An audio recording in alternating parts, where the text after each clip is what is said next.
महाराष्ट्राच्या राजकारणात सध्या जे काही चाललंय याचे दररोज आपण साक्षीदार आहात। सर्वसाधारण कोणी माणूस मोठा झाला, त्याच्याकडे चांगले पैसे आले, त्याला नाव मिळालं, त्याला इज्जत मिळाली, एक समाजात त्याचं स्थान निर्माण झालं, तर शक्यतो तो आपल्या आईच्या नावाने, पत्नीच्या नावाने, मुलांच्या नावाने शाळा काढतो, कॉलेज काढतो, हॉस्पिटल काढतो, लोकसेवेचं एक असं साधन उपलब्ध करून देतो। परंतु महाराष्ट्राचे माजी मंत्री, राज्यमंत्री यांनी आपल्या पत्नीच्या नावाने बार काढला आणि त्या बार नुसता बार नसून तो डान्स बार आहे। यावरून त्यांची मानसिकता दिसून येते। कुठल्या मानसिकतेतनं हे काम करतात हे त्याच्या माध्यमातून दिसतंय। विधानसभेच्या शेवटच्या दिवशी मी राज्याचे गृहराज्यमंत्री व महसूल मंत्री यांच्यावरती आरोप केले। हे आरोप हे होते की त्यांच्या मातोश्रीच्या नावाने असलेला जो बार आहे, या बारमध्ये डान्स बार चालवला जात होता, अश्लील नृत्य केलं जात होतं, पैसे उडवले जात होते, हे सगळं त्याच्यामध्ये होत होतं। आणि हे मी सगळी माहितीच्या अधिकारात ही मला मिळालेली आहे। त्यामुळे ही माहिती खोटी असू शकत नाही। या माहितीच्या अधिकारात मिळालेल्या माहितीमध्ये 22 डान्स बार म्हणजे बारवाला, 22 गिराईक, 4 कर्मचारी यांच्यावरती कारवाई केलेली आहे। बारचे नियम तर सगळे तुडवले गेलेलेच आहेत, परंतु याच्या बाबतीत खुलासा करताना माजी मंत्री रामदास कदम यांनी सांगितलं की माझ्या पत्नीच्या नावाने बार आहे, म्हणजे आता त्याच्यात काय डिस्प्यूट राहिला नाही। गृहराज्यमंत्र्याच्या आईच्या नावाने डान्स बार चालतो, तो सुद्धा पोलीस स्टेशनच्या नाकाच्या खाली। हे गृहराज्यमंत्री नवीन मुंबईपर्यंत डान्स बारवरती रेड करायला जातात का? तर अश्लीलता चालते, अश्लीलता पसरवली जाते, अनैतिक धंदा आहे, समाज विघातक कृती आहे, म्हणून हे काय करतात, रेड करतात। हरकत नाही, चांगलं काम करतात। पण स्वतःच्या आईच्या नावाने जो डान्स बार चालतोय त्याच्यावर कोण कारवाई करणार? त्याच्यावर कारवाई झालेली आहे। त्यांनी असं देखील सांगितलं, माझा उल्लेख त्यांनी अर्धवट वकील म्हणून केलेला आहे। त्यांना एक गोष्ट कळली पाहिजे, विधानसभेत मी वकील म्हणून बोलत नाही, विधानसभेत मी आमदार म्हणून बोलतो। पुन्हा ही माझ्या आमदारकीची 4थी टर्म आहे। त्याच्यामुळे विधानसभेचे नियम, विधानसभेचे कायदे मला चांगले माहिती आहेत। त्यामुळे मला त्यांच्या ज्ञानाची किंवा त्यांच्या सर्टिफिकेटची गरज नाही। राहिला प्रश्न, त्यांनी असं सांगितलं की डान्स बार आम्ही चालवत नाही, आम्ही चालवायला दिलेला आहे आणि जो चालवतो त्याच्यावरती जबाबदारी आहे। तर मी आपल्या माहितीसाठी हे कायद्यातल्या तरतुदी आणलेल्या आहेत। Liability of the licensee for the act of a servant, म्हणजे तुमच्या नोकराने किंवा तुम्ही ज्याला प्राधिकृत केलंय त्याने जर एखादं दुष्कृत्य केलं तर त्याची जबाबदारी कोणाकडे? एक नोकरनामा असतो, इकडे ठेवले सगळं, एक नोकरनामा असतो। जर तुमच्या वतीने तुम्ही कोणाशी अग्रीमेंट करा, त्या अग्रीमेंटला काही किंमत नाही, परंतु कुठलाही डान्स बार चालवताना एक नोकरनामा असतो, ज्या नोकरनाम्यामध्ये तुम्हाला त्याची सगळी माहिती भरून द्यावी लागते। हा नोकरनाम्याची कॉपी आहे आणि ह्या नोकरनाम्यावरती मालकाला सही करावी लागते। या नोकरनाम्यावरती मालकाला सही करावी लागते आणि एखादी कृत्य तुमच्या वतीने जो प्राधिकृत झालेला आहे त्याने केलं तर त्याची जबाबदारी काय आहे तर मी तुम्हाला वाचून दाखवतो. Liabilities of the licensee for the act of the servant. The holder of the license, permit, pass or authorization granted under this act shall be responsible as well as the actual offender for any offence committed by any person in his employ or acting with his express or implied permission on his behalf under the provision of this act as if he himself has committed the same, unless he shall establish that all due and responsible precautions were exercised by him to prevent the commission of such offense. याचा अर्थ असा आहे की तुमच्या वतीने ज्या कोणी तिकडे प्राधिकृत केलेला असेल, जो काम करत असेल तो जबाबदार जरी असला तरी हे कृत्य मी केले म्हणजे कोणी ज्याच्या नावाने परवाना आहे त्याने असं समजण्यात यावं. अनलेस जर तुम्ही तशी कृत्य करण्यापासून त्याला सगळ्या गोष्टीत परावृत्त करण्याला तुम्ही सिद्ध केलं तर, म्हणजे त्यांनी सांगितलं ना की आम्हाला कळलं आणि आम्ही डान्स बार बंद करून टाकला, मग त्याच्या अगोदर तर तुम्ही कुठली प्रिकॉशन घेतली नाही आणि हे जर म्हणत असतील की आम्हाला माहीतच नव्हतं तर ह्या डान्स बारवर जशी 31/5/2025 ला रेड झाली तशीच रेड 28/5/2023 ला रेड झाली होती. त्याच्यामध्ये गुन्हा हाच आहे. दुसरी रेड 10/8/23 ला झाली होती. म्हणजे 2 रेड ह्याच्या अगोदर ह्या बारवर झालेल्या आहेत आणि याचे पुरावे आहेत. हे माझे कागद नाही आहेत, हे कागद FIRच्या कॉपीज आहेत आणि ह्या सगळ्या राईट ऑफ इन्फॉर्मेशन मध्ये मिळालेली माहिती आहे.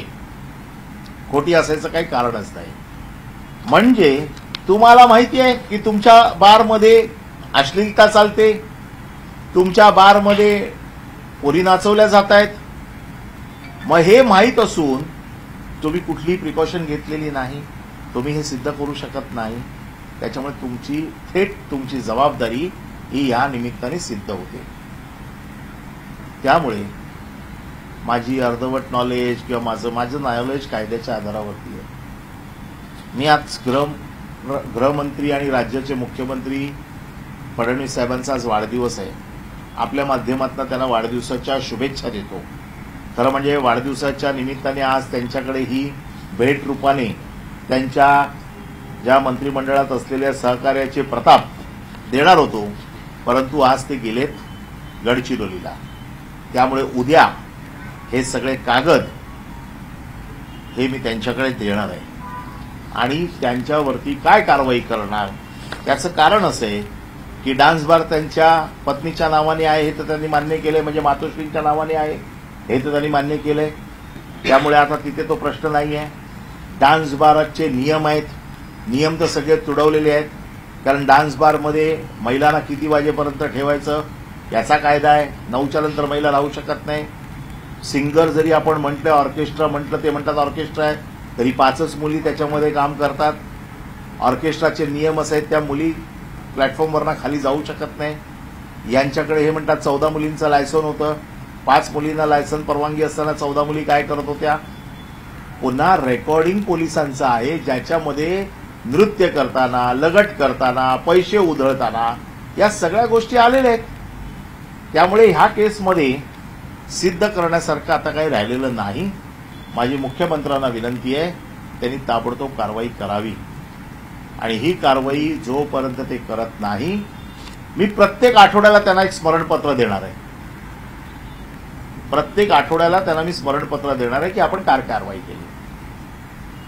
ज्या ते रेड करतायत आम्हाला मान्य आहे, ही त्यांची कदम फॅमिलीची जुनी सवय आहे. सगळीकडे रेड करायची आणि आम्ही ह्याला तोडपाणी गँग म्हणतो. म्हणजे त्यांच्या दोन्ही मुलांचे आमच्याकडे भरपूर प्रताप आहेत. हे टप्प्याटप्प्याने आम्ही बाहेर काढू. प्रदूषण मंडळामध्ये किती रेड झाल्या, त्या रेडचं पुढे काय झालं, चाकणमध्ये झालेल्या रेडमध्ये त्यांना अधिकार होता की नाही, या सगळ्या गोष्टी आमच्याकडे आल्या आहेत. त्यांच्या वैधतेचा प्रश्न आहे. आता हळूहळू टप्प्याटप्प्याने सगळ्या गोष्टी घेतोय. हा झाला त्यांच्या डान्स बारच्या अश्लीलतेचा पुरावा. ते म्हणतात ना, माझ्या आईची बदनामी करतायत, माझ्या आईची बदनामी करतायत. अरे लाज वाटायला पाहिजे की आपल्या बायकोच्या नावाने असे प्रकारचे बार उघडून तिकडे मुली नाचवायला. शरम वाटली पाहिजे महाराष्ट्राला. महाराष्ट्राची मान खाली घातली तुम्ही की आपल्या पत्नीच्या नावाने. एवढं तर कळायला पाहिजे होतं की आपल्या पत्नीच्या नावाने हा बार चालतो, त्या बारमध्ये अश्लील डान्स चालतो, त्या बारमध्ये अश्लीलता पसरवली जाते. आणि तुम्ही गृहराज्यमंत्री आहात महाराष्ट्राचे. तुमच्या आईच्या नावाने, आज तुमच्या आईच्या नावाला भट्टा लागला, तुम्हाला लाज वाटते ना? मग अशी कृत्य करता कशाला? त्यामुळे माझं मत असं आहे की मुख्यमंत्र्यांनी यांचा राजीनामा घ्यावा. दुसरा विषय आहे जगबुडी नदीचा. जगबुडी नदीच्या बाबतीमध्ये मी त्या दिवशी आरोप केला होता की 67 किलोमीटरची जगबुडी नदी, या जगबुडी नदीच्या बाबतीत जो गाळ उपसायचा, वाळू उपसायचा हा जो काय उपक्रम आहे, या उपक्रमामध्ये फक्त 100-150 मीटरवरती गाळ उपसला जातो. त्यांनी सांगितलं की तो गाळ कोण घेऊन जात नाही. त्या गाळाला परवानगी, म्हणजे तो गाळ शेतकऱ्यांच्याकडे दिला पाहिजे असा नियम आहे. की गाळ उपसला, गाळ उपसतंय कोण? सरकार आपल्या पैशाने उपसतंय. तो शेतकऱ्यांकडे दिला पाहिजे. ज्या शेतकऱ्यांना त्याची गरज आहे भराव टाकण्यासाठी, असं आणखी कुठल्या कामासाठी. वाळू असेल तर तो तुमच्या नवीन नियमाप्रमाणे घर बांधणीसाठी त्याला 5 ब्रास दिले पाहिजे. हा सगळा जो काय मी त्या दिवशी पुरावे दिलेले आहेत, ही सगळी जी वाळू आहे, ही सगळी वाळू ही योगिता डेंटल हॉस्पिटल आहे, जे गृह राज्यमंत्र्याच्या बहिणीच्या नावाने हॉस्पिटल आहे, दातांचं महाविद्यालय, हॉस्पिटल नाही महाविद्यालय आहे. या महाविद्यालयाच्या प्रांगणामध्ये ही वाळू पडलेली आहे. जर ही गाळू कोण घेऊन जात नाही तर ही वाळू तुमच्या प्रांगणात काय करते? तुम्ही ह्या वाळूचे ढिगारे स्वतःच्या कॉलेजमध्ये कशाला लावलेत? जर कोण घेऊन जात नाही तर ते तिथेच पडून राहायला पाहिजे. तुम्हाला ह्याची गरज काय? या गाळामध्ये वाळू मिश्रित गाळ आहे. याच्यामध्ये ते तिथे जाळली जाते, वाळू वेगळी केली जाते, गाळ वेगळा केला जातो आणि यांचे चट्टे बट्टे ही वाळू नंतर घेऊन विकून टाकतात. बिपिन पाटणे हा कोण? शेतकरी आहे. कदम हा कोण? शेतकरी आहे. म्हणजे ह्यांची वाळू जिथे जिथे पडलेली आहे त्या वाळूचा आम्ही व्हिडिओ जिओ टॅग लागून आम्ही ड्रोन सर्व्हे केलेला आहे आणि तो मी उद्या पेनड्राईव्हच्या माध्यमातून मुख्यमंत्र्यांकडे देणार आहे. त्याचं कारण असं आहे की ही जर वाळू कोण घेऊन जात नाही तर ह्या वाळूचा तुम्हाला उपयोग काय? पण हे म्हणतात की मी त्याचा कोणी नाही. 1 वर्षापर्यंत त्यांच्या म्हणण्याप्रमाणे पकडून चालू की 1 महिन्यापर्यंत ते त्या ट्रस्टवर होते. शिवतेज आरोग्य संघटना, आरोग्य सेवा संस्था हा ट्रस्ट आहे, ज्या ट्रस्टचं ते कॉलेज आहे. कोण कोण आहे त्याच्यात? यांची आई आहे, यांची बहीण आहे, यांचा भाऊ आहे. हे स्वतः आहेत असं माझं मत आहे. पकडून चला ते नाही आहेत. मग मी जे काय म्हणतो की कॉन्फ्लिक्ट ऑफ इंटरेस्ट, की तुम्ही काढलेली वाळू, तुम्ही चालवलेले आईच्या नावाने डान्स बार, हे कॉन्फ्लिक्ट ऑफ इंटरेस्ट या सदराखाली मोडतात. स्वकीयांचं हित म्हणजे कॉन्फ्लिक्ट ऑफ इंटरेस्ट. यांनी तर असं जाहीर नाही केलंय कुठे की माझे या घराशी काही संबंध नाही, मी या घराशी संबंध तोडलेले आहेत. कुठली पेपर नोटीस दिली नाहीये. किंबहुना कालच त्याच्या वडिलांनी मोठं भाषण केलंय की माझी दोन्ही कशी मुलं कर्तृत्वान निघाली आहेत. ही त्यांची कर्तृत्व आहेत आणि या कर्तृत्वाचा त्याच्या वडिलांना अभिमान आहे. कालच सांगितलेलं आहे. त्याच्यामुळे ते कॉन्फ्लिक्ट ऑफ इंटरेस्ट या सदराखाली मोडतात. दुसरा विषय जो मी सांगितला होता, म्हाप्रळ नाळा. म्हाप्रळ नाळ्याचं उत्खनन करण्यासाठी आकिब मुकादम या माणसाने मुख्यमंत्री एकनाथ शिंदेना पत्र लिहिलं की मला हा गाळ काढू द्या. नंतर त्यांनी पालकमंत्री यांना पत्र लिहिलं, उदय सामंतना, की मला गाळ काढू द्या. त्यानंतर योगेश कदम यांनी पत्र दिलं की मला हा गाळ काढू द्या. अख्ख्या महाराष्ट्रात एकाच माणसाला अशा प्रकारे गाळ स्वतःच काढायचा आणि स्वतःच त्याची विल्हेवाट लावायची अशा प्रकारचं काम दिलं गेलं. हे दिलं कोणाच्या आदेशाने? महसूल मंत्र्यांच्या आदेशाने, राज्य महसूल मंत्र्यांच्या आदेशाने. हे दिल्याच्या नंतर जिथे गाळ काढायची परवानगी दिली होती, महादेव नाला नावाचा जो प्रकार आहे, म्हाप्रळ गाव महादेव नाला, या महादेव नाल्याच्या ऐवजी त्यांनी गाळ काढला कुठे? सावित्री नदीचा. सावित्री नदीचा गाळ काढल्यावरती तो सक्शन पंपने काढला म्हणून कलेक्टरने त्याच्यावरती बंदी आणली. हे सगळे कागद मी आपल्याकडे उद्या त्यांना सबमिट केल्यावरती देणार आहे. याच्यावरती बंदी आणल्यानंतर आकिब मुकादम हा कोर्टात गेला. कोर्टाची ऑर्डर आहे. कोर्टाने काय सांगितलं? काल त्यांनी सांगितलं ना, कोर्टाच्या आदेशाने वाळू काढत होता. कोर्टाने काय सांगितलं? Due process of law follow करून तुमची ऑर्डर द्या, कारण तुम्ही त्यांना शोकॉज नोटीस दिलेली नाहीये. आणि त्यांना गाळ काढायला परवानगी दिली. त्यांच्यावरती गाळ काढायची परवानगी कुठली आहे? महादेव नाल्यातली. गाळ काढतायत कुठला? सावित्री नदीतला. अख्ख्या महाराष्ट्रात फक्त एकटाच माणूस असा गाळ काढतोय आणि म्हणून त्यांच्यावरती कारवाई झाली. हा आकिब मुकादम कोण आहे? हा यांच्या घरातला नोकरासारखा आहे, म्हणजे यांचा अगदी घरचा माणूस. त्याचे फोटो मी आपल्याला त्या दिवशी दाखवले. पुढे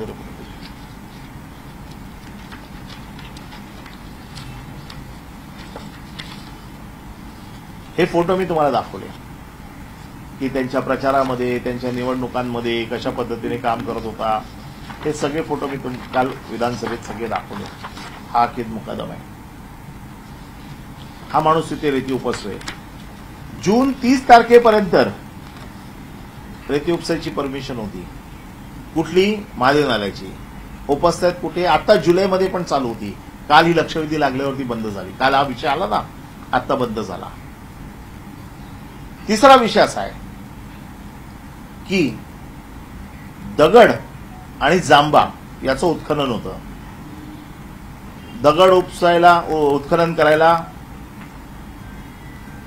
28 लोकांना, 24 लोकांना परमिशन दिली. जांबा उत्खनन करायला 14 लोकांना परमिशन दिली. ह्या सगळ्या लोकांना जी परमिशन दिली त्या परमिशनपेक्षा जास्त उत्खनन केलं यांनी. म्हणून कलेक्टरने तहसीलदारांना सांगितलं की आपण रिपोर्ट करा.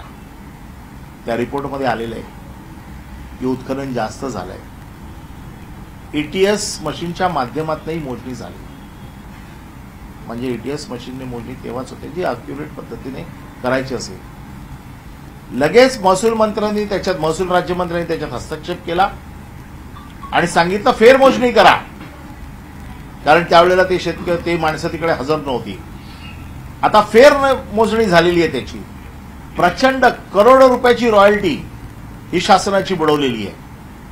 करोडो रुपयाची. मी तुम्हाला सगळे कागदपत्र एक एक लावून देतो. हे सगळे माझ्याकडे आहेत. मी तुम्हाला एक सेट त्याचा उद्या मुख्यमंत्र्यांना दिला की तुमच्याकडे देणार आहे. करोडो रुपयाची रॉयल्टी लावली आहे, नुकसान केलेलं आहे. हे 18 आणि 24 लोक जे आहेत हे यांचे कार्यकर्ते आहेत खास. आणि त्यांनी जे उत्खनन केलेलं आहे या उत्खननाने शासनाचं करोडो रुपयाचं नुकसान झालेलं आहे. आता हे नुकसान झालेलं आहे तर त्याचा अहवाल आला पाहिजे बाहेर. की किती अवैध दगड उचललाय, किती जांबा अवैध उचललाय, अजूनही त्याचा रिपोर्ट येत नाही. कारण त्याचं असं आहे की राज्यमंत्र्याचा त्याच्यावरती दबाव आहे. आणि म्हणून मी मुख्यमंत्र्यांना आणि महसूल मंत्र्यांना, मी आठवत असेल तर पहिल्याच दिवशी प्रश्नोत्तर दादा केचे यांच्या प्रश्नाच्या वेळेला सांगितलं होतं की मी कागदपत्रांसकट आपल्यावरती पुरावा देणार आहे, जे पुरावे मी दिले आहेत. आता माझं आव्हान आहे रामदास कदमना आणि योगेश कदमना, तुमच्यात हिंमत असेल माझ्यावरती अब्रू नुकसानीचा दावा लावा. तुमच्यावरती हिंमत असेल माझ्यावरती हक्कभंग आणा आणि मला व्यासपीठ उपलब्ध करून द्या. त्याचं कारण असं आहे की जर मुख्यमंत्र्यांनी यांच्यावर कारवाई केली नाही तर मी स्वतः कोर्टात जाणार आहे. त्यांनी माझा आमदार म्हणून नॉलेज बघितलंय. जे अर्धवट म्हणतात ना मला वकील, ते वकील म्हणून माझं पूर्ण ज्ञान मला जे दाखवायचं आहे ते मी कोर्टात दाखवेन. आणि कुठल्याही परिस्थितीमध्ये महाराष्ट्र सरकारची अब्रू जर मुख्यमंत्र्यांना वाचवायची असेल तर मुख्यमंत्री या गृह राज्यमंत्र्याचा राजीनामा घेतील आणि अब्रू जाण्यापासून सरकारला वाचवतील असं मला वाटतं. आज त्यांना वाढदिवसाच्या शुभेच्छा देतो आणि या वाढदिवसाच्या निमित्ताने त्यांनी सद्बुद्धीचा वापर करून या आपल्या सगळ्या मंत्र्यांना आवर घालावा अशी आज त्यांना वाढदिवसाच्या निमित्ताने त्यांना आज विनंती करतो. आज अजितदादा पवार यांचा देखील वाढदिवस आहे, त्यांना देखील मी शुभेच्छा देतो. अजितदादा पवार त्या दिवशी सभागृहात हजर होते. त्यांच्या कडक स्वभावाचा मी साक्षीदार आहे. असल्या गोष्टी ते खपवून घेणार नाहीत. काल सूरज चव्हाणचा त्यांनी ताबडतोब राजीनामा घेतला. अशा गोष्टी अजितदादांच्याही पचनी पडणार नाहीत. अजितदादांना देखील मी वाढदिवसाच्या शुभेच्छा देताना अशा गोष्टी तुम्ही मान्य करू नका. एकनाथ शिंदेंकडनं माझी काही अपेक्षा नाहीये, कारण त्यांना त्यांचा राजीनामा घेणं परवडणार नाही आणि ते घेऊ शकत नाही असा माझा अभ्यास आहे. त्यामुळे ह्या दोन्ही मुख्यमंत्र्यांना आणि उपमुख्यमंत्र्यांना वाढदिवसाच्या शुभेच्छा देताना त्यांच्या महसूल राज्यमंत्र्याच्या राजीनाम्याची मागणी मी आज करत आहे. धन्यवाद. या तीन वेगवेगळ्या केसेस आहेत आणि त्या तिन्हीचे उद्याच एकाच दिवशी तुम्ही पुरावे देणार, मुख्यमंत्र्यांकडे देणार. कारण आज मुख्यमंत्री नाही आहेत. मुख्यमंत्र्यांकडे कागदपत्र, सरकारी कागदपत्र, सरकारच्या ऑर्डर्स, कायद्याचे नियम, ड्रोन सर्व्हे केलेले माझे पेनड्राईव्ह, हे सगळे उद्या मुख्यमंत्र्यांकडे दिले जातील. ज्या बाळ संदर्भात आपण उल्लेख केलेला आहे त्या संदर्भात तुम्ही सांगितले की संबंधित जो मालक आहे त्याच्यावर देखील कारवाई व्हायला पाहिजे, म्हणजे गृहराज्यमंत्र्यांची आईवर कारवाई व्हायला पाहिजे असं तुमचं म्हणणं? खरं म्हणजे त्या माऊलीचा काय दोष आहे असं मला वाटत नाही, परंतु ह्यांना अक्कल असायला पाहिजे, ह्यांना कळलं पाहिजे की कोणाच्या नावाने असे धंदे करायचे. दुर्दैव आहे त्यांच्या माऊलीवरती, त्या माऊलीवरती काही कारवाई व्हावी असं कोणालाही मनापासून वाटणार नाही, कारण त्यांचा याच्याशी काही संबंध असेल मला वाटत नाही. परंतु हे जे पितापुत्र आहेत पराक्रमी,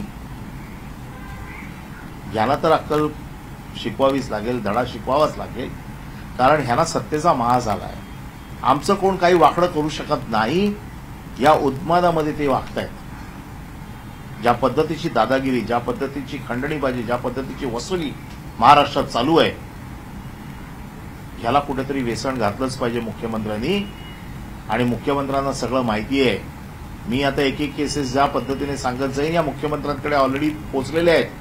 माझ्या माहितीप्रमाणे मुख्यमंत्र्यांनी खासगीत बोलवून दम पण दिलाय, कारण ज्यांच्याकडे खंडणी मागितली गेली असे बरेच लोक मुख्यमंत्र्यांच्या ओळखीचे आहेत. त्यांनी मुख्यमंत्र्यांकडे जाऊन तक्रारी केल्यात अशी माझी माहिती आहे. कदाचित खरी असेल खोटी असेल मला माहित नाही, पण ही माहिती आहे. ज्याचा पुरावा आहे त्याचा पुरावा मी तुमच्या समोर दिला. जी माहिती आहे त्याचा पुरावा ज्या वेळेला माझ्या समोर येईल, काही पुरावे आलेले आहेत, काही पुरावे येतील, त्याचे मी आपल्याला टप्प्याटप्प्याने सादर करत जाईन. या प्रकरणामध्ये एक असं आहे की ज्यावेळेस गृहराज्यमंत्री योगेश कदम यांनी पनवेलमध्ये काही डान्स बारवर कारवाई केली आणि त्याच्या बातम्याही सगळ्या पेपरमध्ये आल्या, त्याच्यानंतर काही काळातच त्यांच्या मातोश्रींच्या नावे असलेल्या बारवर कारवाई होती. जेव्हा पनवेलमध्ये कारवाई होते समाजसेवा शाखेतर्फे ती कारवाई झाली. योगेश कदमांच्या संबंधित या बारवर कारवाई होते तेव्हा क्राईम ब्रांच युनिट आणि समतानगर पोलीस स्टेशन कारवाई करतं. तर तुम्हाला याच्यामध्ये काही राजकारण वाटतं का की नाही? मला पनवेल मधली कारवाई आणि लगेचच मी तो योगेश कदमांचा इंटरव्ह्यू ऐकला नवीन मुंबईतल्या रेडच्या नंतरचा. त्याच्यात त्यांनी सांगितलं की होय मी पुढाकार घेऊन ती करायला लावली आणि असलं कुठलंही कृत्य मी होऊ देणार नाही. सर तुम्हाला काय नैतिक अधिकार आहे हे बोलायचा? तुमच्या आईच्या नावाने चाललेल्या डान्स बारमध्ये मुली नाचतायत आणि तुम्ही दुसऱ्या बारवरती जाऊन कारवाई करताय. कारवाई मी तर सरकारमध्ये नाहीये. कारवाई काय आम्ही सांगून कोण करणार नाहीये. त्याच्यामुळे आमच्या राजकारणाचा भागच नाहीये. मला कळल्यावरती मी राईट ऑफ इन्फॉर्मेशन मध्ये माहिती मागितली. राईट ऑफ इन्फॉर्मेशन मध्ये माहिती आली. आता राजकारण असेल तर त्यांचं अंतर्गत राजकारण काय असेल ते त्यांना लख लाभो. परंतु जर मला एखाद्या गोष्टीवरती आक्षेप आहे की डान्स बार चालू देणार नाही असं मी म्हणतोय आणि माझ्या आईच्या नावाने डान्स बार चालतोय, जो सिद्ध झालाय रेडमध्ये, तो एकदा नाही 2023 मध्ये देखील एकनाथ शिंदेच मुख्यमंत्री होते. एकनाथ शिंदे मुख्यमंत्री असताना देखील त्या डान्स बारवरती 2दा कारवाई झाली आहे. याला तुम्ही राजकारण म्हणाल? पोलिसांनी रुटीनमध्ये केलेली कारवाई आहे ती. त्यांचं म्हणणं आहे की गृहराज्यमंत्री मी असताना मी माझ्या बारवर कशाला कारवाई करू? बार माझा नाही, फक्त आईच्या नावाने होता. आणि मी तुम्हाला कायदा वाचून दाखवला. माझ्या या कायद्याला त्यांनी आव्हान द्यावं, कोर्टात द्यावं, हक्कभंग समितीसमोर द्यावं, माझ्यावर अब्रू नुकसानीचा दावा करावा. जर तुमचा नाहीये तर सिद्ध होईल. मग या कायद्यातल्या तरतुदी आहेत ज्या मी वाचून दाखवल्यात, त्याला आव्हान द्यावं, जे मी कोर्टात जाणारच आहे. जर सरकारने कारवाई नाही केली तर कोर्टात जाणार आहे. आता तो जो बार असेल तो बार कोणाचा आहे मला नाही माहिती. तो बार त्याने कोणाला चालवायला दिलाय मला नाही माहिती. पुन्हा 2023ला ह्यांचे मुख्यमंत्री होते ना, त्यावेळेला देखील 2दा कारवाई झालेली आहे ना. मग तुम्ही असं कसं म्हणू शकता की या डान्स बारमध्ये काय चाललंय मला माहित नाही? त्याच्यात असं म्हटलेलं आहे तुमची जबाबदारी आहे सिद्ध करायची की काय चालतं ते मला माहित नाही, मी ते सगळं प्रिव्हेंट केलेलं आहे. मग 2023ला रेड झाल्या, 2 रेड झालेल्या आहेत. त्या रेड जर झालेल्या असतील आणि तुम्हाला जर त्याच्यामध्ये कागदपत्र उपलब्ध असतील तर तुम्ही कसं म्हणू शकता की आम्हाला या बारमध्ये काय चाललंय आम्हाला माहित नाही?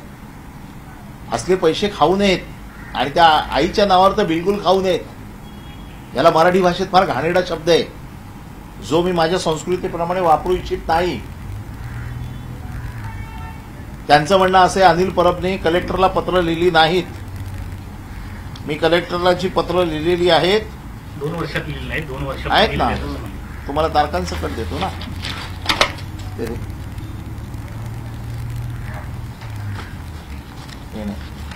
ते काढणं खालचं काय करतो. आणखी तर परब साहेब, हा जो बार आहे जो रामदास कदम यांच्या पत्नीच्या नावे आहे तो कधी सुरू झालेला आहे, त्या संदर्भातले काही डिटेल्स आहेत का? आणि लायसन्स कसलं आहे त्या बारचं? म्हणजे रेस्टॉरंट अँड बार असं तिथे म्हटलेलं आहे. रेस्टॉरंट अँड बार हे जेव्हा म्हटलं जातं तर तिथे रेस्टॉरंट अँड बारच चालला पाहिजे, बरोबर आहे? तिथे ऑर्केस्ट्रा पण चालता कामा नये. रामदास कदम यांनी सांगितलंय की तिथे ऑर्केस्ट्रा चालतो, परवानगी होती, ऑर्केस्ट्राची परवानगी होती. आहे तसं लायसन्स असेल ना, मला माहित नाही. हां. रेस्टॉरंट बारचं लायसन आहे, ऑर्केस्ट्राचं बारचं लायसन आहे की नाही मला माहित नाही. ऑर्केस्ट्राच्या बारचं लायसन असेल तर ऑर्केस्ट्रा चालला पाहिजे. ऑर्केस्ट्राच्या बारच्या लायसनच्या नावाखाली डान्स बार चालता कामा नये. इथे डान्स बार चालू आहे आणि पोलिसांनी तो रेकॉर्ड केलेला आहे आणि पंचनाम्यामध्ये लिहून आलेलं आहे की मुली नाचताना पकडल्या, विभत्स हातवार करताना पकडल्या, गिरायकाशी लगड करताना पकडल्या.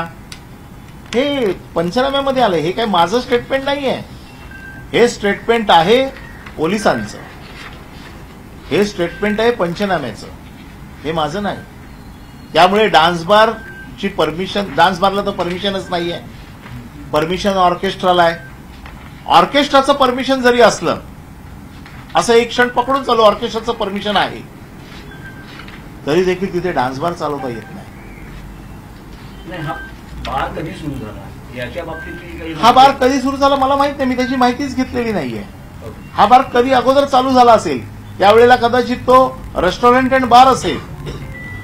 रेस्टॉरंट अँड बार चालवायला कोणाचीच काय हरकत नाहीये. रेस्टॉरंट अँड बार चालवायला कायद्याने बंदी नाहीये. डान्स बार चालवायला कायद्याने बंदी आहे. नाही, पण परब साहेब यामध्ये एक असा मुद्दा आहे, तुम्ही म्हणतात की हे बारचं प्रकरण असेल किंवा अन्य काही जी प्रकरण आहेत ती तुम्ही मुख्यमंत्र्यांना त्या विषयासंदर्भात उद्या भेटणार सगळी कागदपत्र सादर करा. डान्स बारचं तर प्रकरण तसं गंभीरच आहे, पण मुख्यमंत्री स्वतःच्या प्रतिमेबाबतीत इतके जागरूक असतात की मंत्र्यांचे पीए नेमताना ही अनेक नियम आणि त्या कसोट्यांवरून त्यांना जावं लागतं.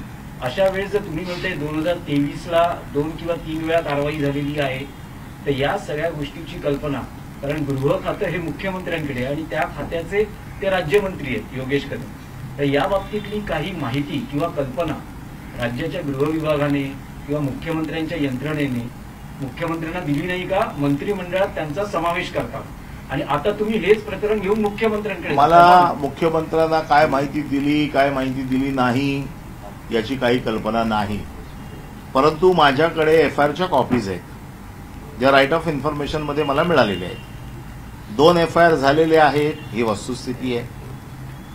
2023ला हे एफआयआर झाले आहेत ही वस्तुस्थिती आहे. ज्या वेळेला मुख्यमंत्री एकनाथ शिंदे होते, गृह खात्याच्या बाबतीमध्ये किंवा मुख्यमंत्री आता एवढी काळजी घेतात की पीए देखील डॉटेड पीए, टिंटेड पीए देखील ते देत नाहीयेत आणि स्वतःच्या मंत्रिमंडळात हे टिंटेड मंत्री बसवलेत. मला त्यांना म्हणून मी तुम्हाला त्यांना प्रश्न विचारतोय, हा मुख्यमंत्र्यांना प्रश्न आहे की तुम्हाला पीए चालत नाहीत, मंत्री चालतात. तुम्हाला पीए चालत नाही, मंत्री चालतात. नाही, माझा मुद्दा असा आहे की माहितीच्या अधिकारात जर तुम्हाला ही माहिती उपलब्ध होती तर मुख्यमंत्र्यांच्या गृह विभागाने किंवा मुख्यमंत्र्यांच्या संबंधित यंत्रणेनं हे जे सगळं प्रकरण आहे त्यांचा मंत्रिमंडळात समावेश करताना त्याची कल्पना मुख्यमंत्र्यांना दिली नाही का? याच्या बाबतीत मी कसं उत्तर देऊ? याच्या बाबतीत मुख्यमंत्रीच उत्तर देतील ना. आता जे मुद्दे एकच मिनिट, त्याच्या अगोदर ही पत्र दाखवतो. 15/4/2024 कलेक्टरला लिहिलेलं पत्र आहे. मला माहिती पाहिजे आणि मला बैठकीची वेळ पाहिजे, त्याच्यावरती शिक्का आहे. 15/4/2024 आणि दुसरं पत्र 20/4/2024.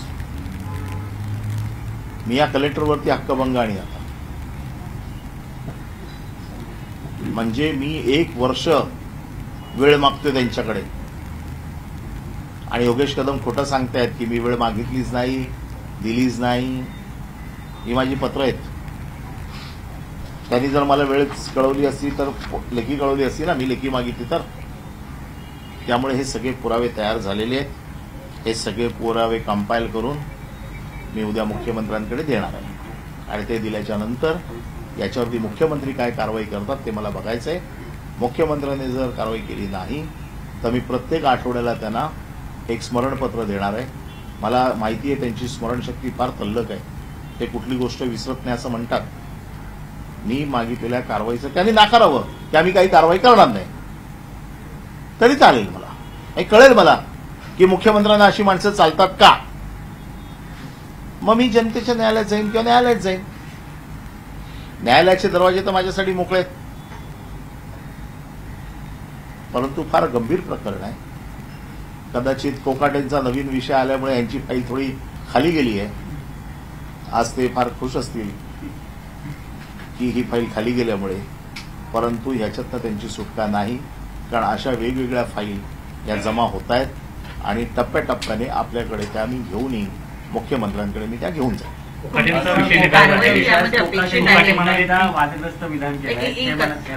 कोणती कोणती कारवाई अपेक्षित आहे? तुम्ही कॉन्फ्लिक्ट ऑफ इंटरेस्ट सांगितलं, त्यानंतर ज्या पद्धतीनं ती वाळू उचलली जाते त्या या सगळ्यांच्या अंतर्गत कुठली कारवाई? अगदी पहिली कारवाई अतिशय स्पष्ट आहे. कॉन्फ्लिक्ट ऑफ इंटरेस्ट किंवा हाऊस ऑफ प्रॉफिट असं ज्या वेळेला होतं त्यावेळेला त्या मंत्र्याचा राजीनामा घेतला जातो. नंबर 1 ची कारवाई ही आहे. जी महाराष्ट्राला अपेक्षित आहे, जी आम्हाला अपेक्षित आहे. कागद काळे केले जातील, काही लोकांवरती गुन्हे दाखल केले जातील, त्या बारच्या मालकावरती जो कोण चालवणार आहे त्याच्यावर गुन्हा दाखल केला जाईल, त्यांच्या काही लोकांना अरेस्ट दाखवली जाईल.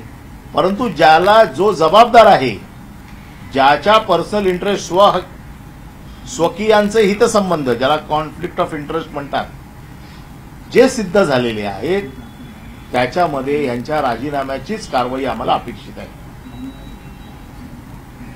तुम्ही आता अंजली दमन पण आता पत्रकार परिषदेत गृहराज्यमंत्र्यांच्या राजीनाम्याची मागणी केली आणि जिथे बार होतं ते आता तिथे चालले, कारण त्यांना जी एफआयआर मिळाली पोलीस स्टेशनकडून त्यामध्ये 22 मुलींना पकडण्यात आलेल्या आणि 5 ते 6 मुलींची काहीतरी परवानगी असते, तर ते तिकडे जाऊन आता ते सगळे हे मी तर अगोदरच दिलं ना आपल्याकडे.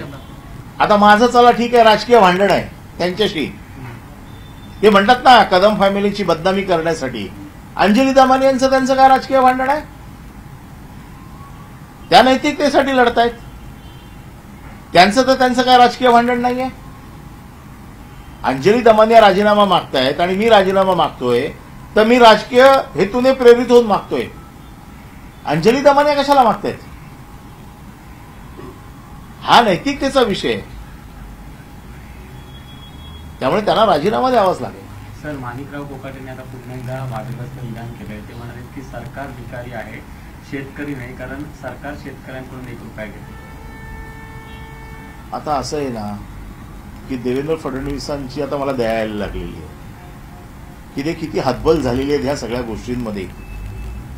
म्हणजे भारतीय जनता पक्ष जो मी ओळखतो, ज्या पक्षाबरोबर मी गेले कित्येक वर्ष काम केलेलं आहे, जो पार्टी विथ द डिफरन्स अशा पक्षाची प्रतिमा जपणारे भारतीय जनता पक्षाचे सर्व नेते, त्यांना अशा लोकांबरोबर काम करावं लागतंय जे इतके गयगुजरे आहेत आणि त्यांना ह्या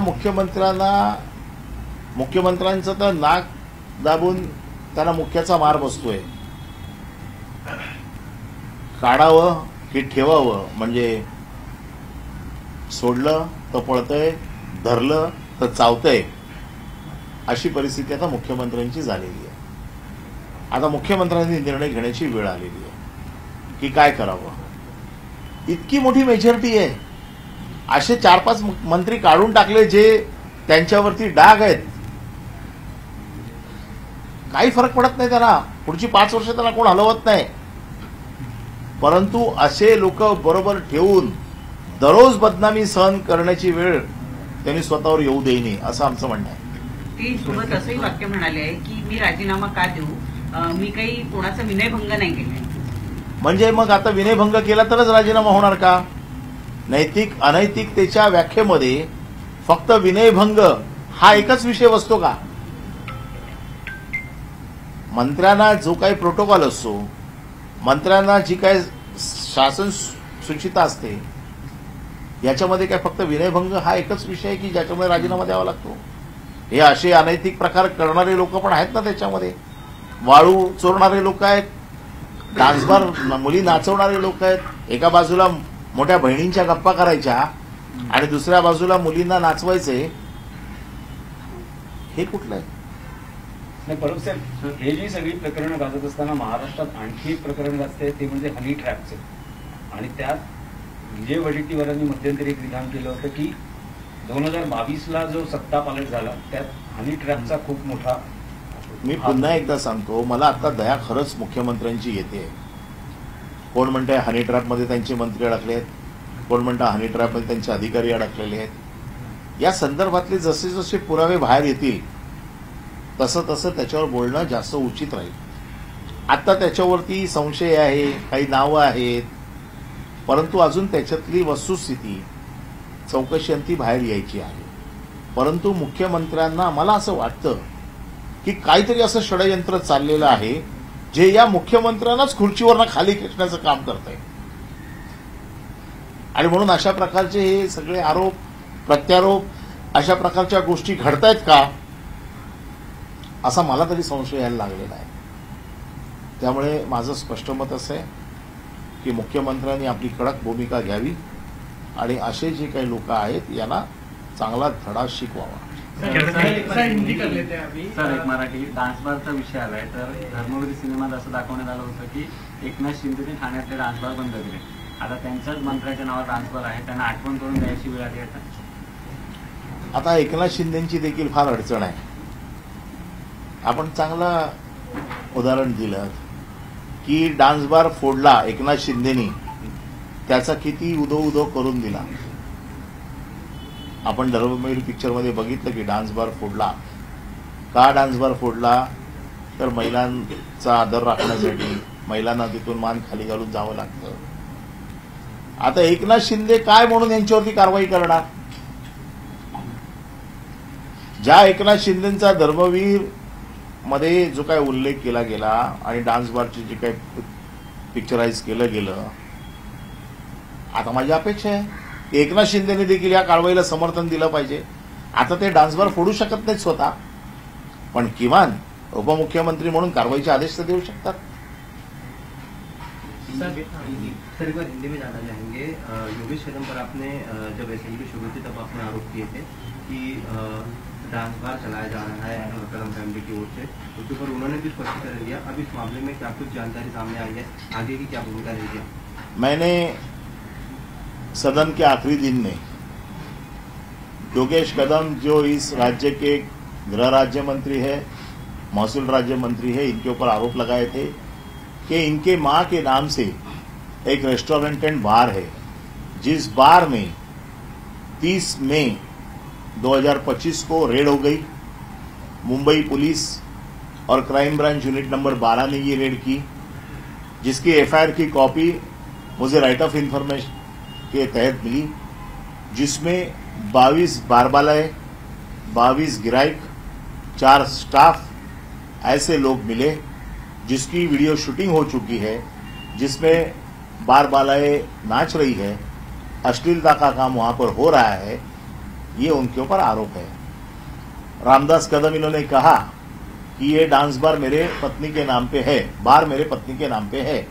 बार चलाने में, रेस्टोरेंट एंड बार चलाने में कोई तकलीफ नहीं, लेकिन रेस्टोरेंट एंड बार के नाम पे डांस बार चलाना यह अनैतिकता है.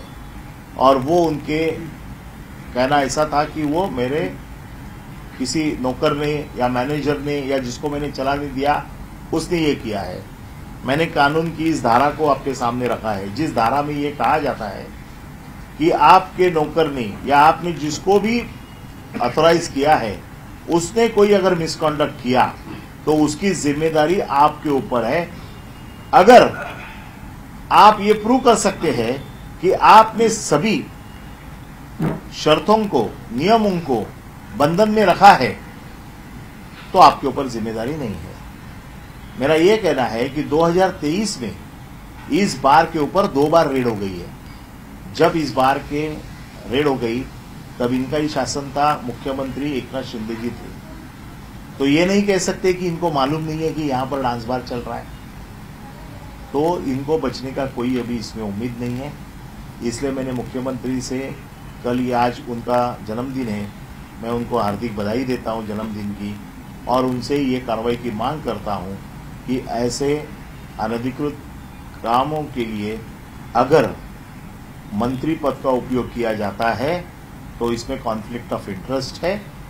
मैं जिस खाते का मंत्री हूं उसी खाते के धंधे को अगर मेरे निकटवर्तियों को उसका अगर लाभ मिलता है तो वो कॉन्फ्लिक्ट ऑफ इंटरेस्ट होता है, जिसके तहत उन्होंने रेजिग्नेशन देना चाहिए. लेकिन योगेश कदम ने कल प्रेस कॉन्फ्रेंस में ये कहा कि मेरे जितने भी लोग हैं, अनिल परब जिन पर आरोप भी कर रहे हैं, वो हाईकोर्ट की परमिशन लेकर, चाहे वो रीति का काम हो या बाकी के काम कर रहे हैं, और अगर ये साबित होता है कि मेरा इन्वॉल्वमेंट है तो मैं इंक्वायरी में सामने जाऊंगा. मेरा यही कहना है, जो हाईकोर्ट की ऑर्डर है मेरे पास में है, मैंने पढ़ी हुई है. हाईकोर्ट ने ये ऑर्डर दी है, जो अकीब मुकादम को जो रेती खींचने का काम दिया था, जिसको जहां पर दिया था वो जगह को छोड़ के दूसरे जगह से कर रहा है, नंबर 1. दूसरा, जब उसने ज्यादा खिंचाई की तब कलेक्टर ने वो बंद कर दिया था. उस बंद करने के ऑर्डर को उसको चैलेंज कर दिया गया, जिसमें कोर्ट ने ये कहा कि आपने उसको शो कॉज नोटिस देनी चाहिए थी और बाद में बंद करना चाहिए था. इसलिए वो रिस्टोर कर दिया गया। उसको गलत जगह पे खिंचाई की परमिशन नहीं थी। आज गवर्नमेंट का रिपोर्ट है, उसके ऊपर एफआईआर हुआ है कि गलत जगह पे गलत तरीके से जो रेती खींची गई, सक्शन पंप से खींची गई, इसलिए उसके ऊपर एफआईआर हुआ है। एफआईआर को चैलेंज नहीं हुआ है। दूसरी बात, जिस तरह से उसने उसको खिंचाई है उसमें गवर्नमेंट का रिपोर्ट है कि जहां की परमिशन दी है वहां की वो रेती नहीं है, ये अलग जगह की रेती है। और ये आदमी जो है वो योगेश कदम का क्लोज रिलेटिव है। क्लोज उसके रिलेटिव मतलब क्लोज कार्यकर्ता है, जो योगेश कदम के हर कार्यक्रम में, योगेश कदम के हर प्रोग्राम में वो वहां पर हाजिर होता है। आप अगर खेड़ में जाओगे और पूछोगे तो आपको 1 मिनट में पता चलेगा कि ये आदमी कौन है। एग्रीकल्चर मिनिस्टर का जो मुद्दा सामने आ रहा है, सुप्रिया सुले भी जो है आज शिवराज सिंह चौहान से मिले, यूनियन मिनिस्टर से, उन्होंने इस्तीफे की मांग की। किस तरह से इस पूरे मुद्दे को आप देख रहे हैं और क्या फडणवीस सीरियस नहीं लग रहे इस मुद्दे को? आज मुख्यमंत्री साहब का बर्थडे है, अजीत दादा का भी आज बर्थडे है। मैं इन दोनों से दरखास्त करता हूं कि ऐसे टिंटेड लोगों को साथ में मत रखो जो सरकार की बदनामी कर रहे हैं। इनका रेजिग्नेशन लेके अपनी जो छवि जो बनानी है वो अपनी छवि अच्छी तरह से बनाए। वाइस प्रेसिडेंट ने इस्तीफा दे दिया अचानक से मिड टर्म में ही, इसको लेकर शिवसेना यूबीटी किस तरह से देखती है कि इसके पीछे भी कुछ बीजेपी का? नहीं, मैं अभी सिर्फ सावित्री नदी को देख रहा हूँ, महापौर नादा को देख रहा हूँ और डांस बार को देख रहा हूँ। और दिल्ली अभी देखना, वो दिल्ली के लोग जो बैठे वो देख लेंगे उसको। पण सर, ते बिहारमध्ये जे वोट व्हेरिफिकेशनचं सध्या सुरू आहे त्याच्यावरून विरोधक आक्रमक झाले आणि उद्या त्यांनी पायऱ्यांवर आंदोलन करण्याचं सुद्धा ठरवलेलं आहे। बिहारमध्ये आता जे वोटर लिस्ट व्हेरिफिकेशनच्या नावावर जे काही सुरू आहे त्यांनी महाराष्ट्रासारखं चित्र तिथे सुद्धा तयार होईल अशी भीती बघा, निवडणूक आयोग या सरकारचा चपरासी झालेला आहे, त्यामुळे निवडणूक आयोगाकडनं काय आता अपेक्षा नाही आहे। प्रत्येक कृती जी भारतीय जनता पक्षाला जिंकवून देऊ शकते, मग ती कृती योग्य असो अयोग्य असो, त्याचा वापर भारतीय जनता पक्ष करते। म्हणून महाराष्ट्रात जे केलं ते आता बिहारमध्ये पण करते। त्यांना एवढा मोठा जगातला पक्ष आहे, का घाबरतायत? आमचं नेहमी परत परत तेच म्हणणं आहे की तुम्ही जगातला सगळ्यात मोठा पक्ष म्हणून स्वतःला तुमची ओळख आहे असं तुम्ही म्हणताय, मग ह्या सगळ्या चुकीच्या गोष्टी का करताय जिंकण्यासाठी? लोक फोडायची। काल ईडीला सर्वोच्च न्यायालयाने इतका झापडलाय की महाराष्ट्राचा अनुभव आम्हाला आहे, महाराष्ट्राचा अनुभवाच्या वरनं मी जर काही स्टेटमेंट्स केल्या तर तुम्हाला त्रासदायक होतील। म्हणजे सर्वोच्च न्यायालयाचे सर्वोच्च जज देखील यांच्या कृतीबद्दल साशंक आहेत, त्यावरनं आपण लक्षात घ्या की यांची काय परिस्थिती आहे।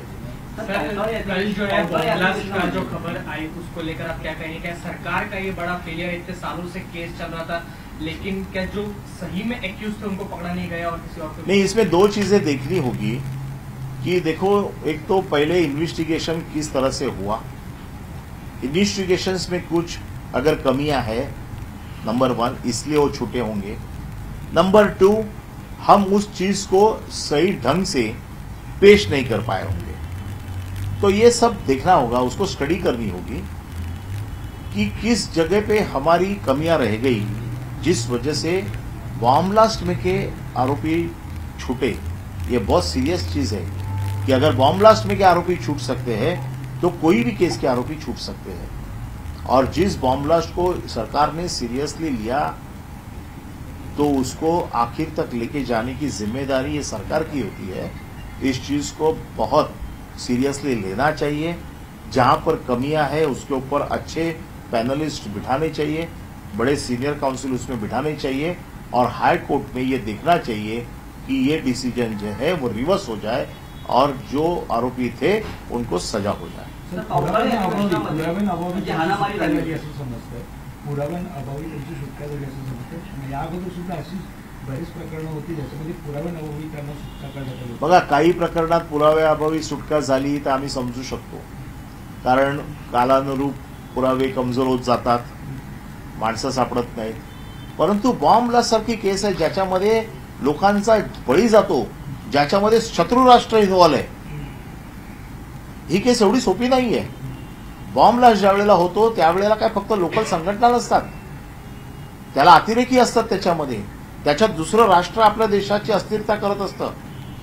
आणि अशा प्रकरणामध्ये पुरावे, कुठले पुरावे आपण देऊ शकलो नाही, मांडू शकलो नाही, त्याचा अभ्यास करून आपल्याला ते पुरावे पुन्हा हायकोर्टात मांडता येतील का, किंवा त्याच्यावरती पुन्हा लाईट टाकून कोर्टाचं डिसिजन आपण आपल्या बाजूने घेऊ शकतो का, याच्यासाठी पूर्ण अभ्यास करून आपल्याला पूर्ण तयारीनिशी ती केस परत लढावी लागेल. पावसाळी अधिवेशनामध्ये जे कार्यकर्त्यांची हाणामारी झाली होती त्यांना काल जामीन मिळाला. पडळकरांचे जे कार्यकर्ते होते त्यांना जामीन मिळाल्यानंतर त्यांचे विजय मिरवणूक सारखे काढण्यात आले, ढोल ताशे वाजवण्यात आले. परत मी मुख्यमंत्र्यांवरती येतो की ह्या सगळ्या गोष्टींना मुख्यमंत्र्यांचं समर्थन आहे का, की अशी मारामारी करायची, त्यांना जामीन झाल्यावरती त्यांची विजय मिरवणूक काढायची, तुम्ही कशाला प्रोत्साहन देताय? हे सगळे लोक, मला परत परत शंका येते की हे मुख्यमंत्र्यांना घरी बसवायचा कार्यक्रमात तर नाही ना.